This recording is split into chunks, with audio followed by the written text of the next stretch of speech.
In the future, the civilization of humanity leaves Earth and establishes a new society on a planet called Titanium. Even though it is surrounded by perilous swamps, hope remains that Titanium can be declared a habitable place for humans. Meanwhile, the government also creates an advanced computer system to maintain security and order.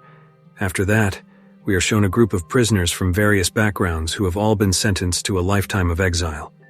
One of these inmates is named Christy, who constantly despises her life on Titanium. There is also another prisoner named Bolt, known as a formidable criminal. In accordance with the laws of exile, the group of inmates is required to leave the human city and live in a place known as the legendary Island of Happiness. The problem is that this group of inmates must traverse swamps teeming with dangerous creatures in order to reach the Island of Happiness. At the onset of their departure, the group of inmates quarreled over the survival equipment previously provided by the soldiers. Using his background as a formidable criminal, Bolt managed to quell this conflict, then fairly distributed the gear among the inmates. After resolving this conflict, Bolt declared himself the leader of the group.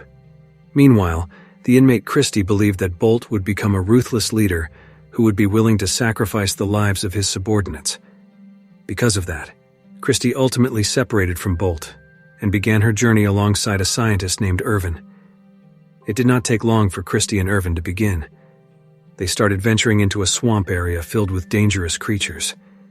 Here, Irvin claimed to have sufficient knowledge about the swamps, which could increase his chances of survival. Although Christy did not fully trust Irvin's claims, she still felt safe with him, as Irvin was a kind and dependable person. After that, Irvin suddenly noticed a hazardous swamp creature that was about to attack Christy. Thanks to his courage, Irvin finally succeeded in taking down the snake-like creature and saving Christy's life. When the situation began to calm, Irvin realized he had been wounded during his struggle with the snake-like being. Fortunately, the injury was not severe, allowing him to move around relatively well. Next, Irvin repurposed the carcass of that snake into an electrically charged whip-like weapon. With this weapon, Irvin managed to intimidate Borg, causing him to refrain from seizing the medical kit carried by Irvin and Christy. Now, Christy and Irvin continued their journey, keeping their distance from Borg's group to avoid further trouble. Not long afterward, Christy and Irvin saw Borg's group being attacked by a giant root-like creature known as Flame Tongue.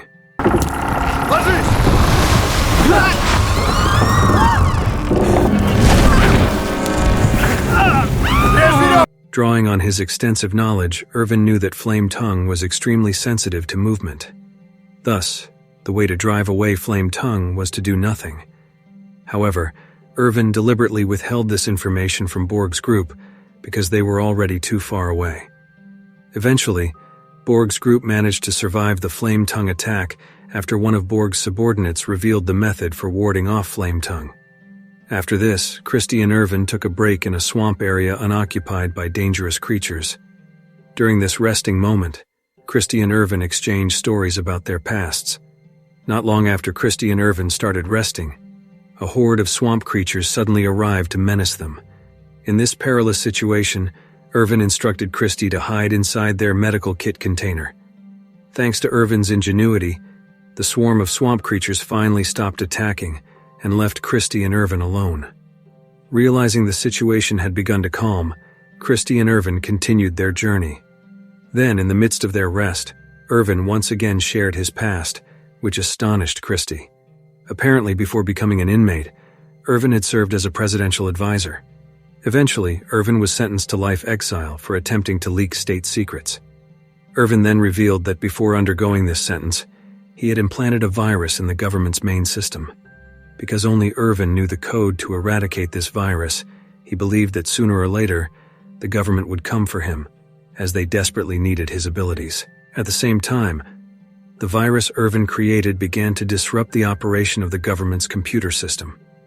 Under presidential orders, the military finally launched an operation to capture Irvin alive, so that they could force him to erase his own virus. Meanwhile, Borg's group ultimately discovered Irvin's identity as a former presidential advisor. Armed with information from one of his associates, Borg now planned to apprehend Irvin and hand him over to the military in exchange for a pardon from his sentence. As time went on, Christie began to feel that this exile sentence was equivalent to a death penalty. The reason was that before reaching the Island of Happiness, the prisoners had to face numerous horrifying swamp creatures that could end their lives at any moment. Noticing Christie's dismay, Irvin finally confessed the origin of the exile sentence. It turned out that this punishment had been Irvin's idea back when he served as a presidential advisor. Upon learning this secret, Christie immediately condemned Irvin for instituting such an inhumane punishment. While Christie was still furious with Irvin, Borg's group, which had constantly been searching for Irvin, finally arrived. Using his strength, Borg succeeded in subduing Irvin and prepared to hand him over to the military at an old prison. Then, before being taken away by Borg, Irvin briefly suggested that Christie keep following him, as he had already planned something to address this turmoil. Sometime later, Borg finally arrived at the old prison, bringing Irvin with him. After ensuring Irvin could not escape, Borg left to find a soldier named Matthias, who had been waiting at the old prison to apprehend Irvin. However, before Borg and Matthias could seize Irvin had already managed to slip away. Now Borg feared that Matthias would eliminate him for lying. To save himself, Borg hastily used his firearm to shoot Matthias. However, because Borg's weapon had no ammunition, Matthias ended up returning fire, leaving Borg critically wounded. Not long afterward, Irvin finally gave himself up because Matthias had taken Christie hostage, and she was already inside the old prison. Then, just as Irvin was approaching Matthias, Borg suddenly appeared and stabbed Matthias from behind, causing Matthias to perish. Before taking his final breath, Borg managed to tell Irvin that he felt a sense of freedom when he succeeded in rescuing Irvin. After that, Christie and Irvin together, they resumed their journey toward the Island of Happiness.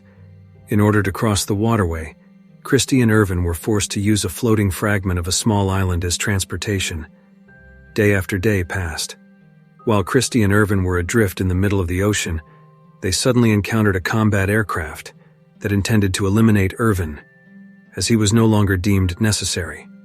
However, because this combat aircraft was connected to the computer system afflicted by the virus, it could not be used to attack Irvin. Unfortunately, before they could escape the aircraft's onslaught, Christie and Irvin were swept over a waterfall. Fortunately, the waterfall's current carried them all the way to the Island of Happiness.